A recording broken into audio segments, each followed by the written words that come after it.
ते पोपईची गोष्ट सोडा.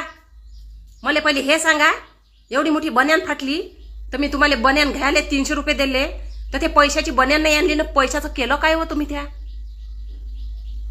ते पैसे खर्च झाले. कायच्यात कायच्यात खर्च झाले? त्या दिवशी 1 किलो साखर नाही आणली का म्या? अहो साखर गिन मीच आणला, सारा सौदा मीच भरून ठेवला किराणा म्हटलं घरात. हा ते बन्यान फाटली बन्यान घेऊन दाखवून राहिले मला जसे.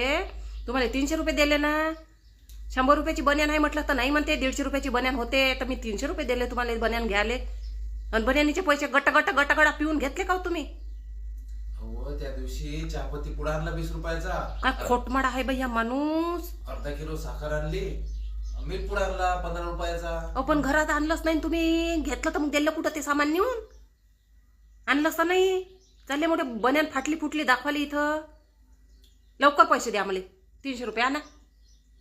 त्या बन्यानीचे तुम्ही पेलेच असाल म्हणून असं मला वाटलं. रात्री 10:30 वाजता घरी आले ना. हा भांड्याचे साबण आणले, मी भांडी घासले ना, भांडी साबण आणली 15 मीच रुपयाची. पहिलेच बोलवली पोरीच्या हातानं 2 20 रुपयाच्या साबणी 10 वाल्या मीच बोलवल्या. सामान नेऊन कुठं दिलं मग तुम्ही ते?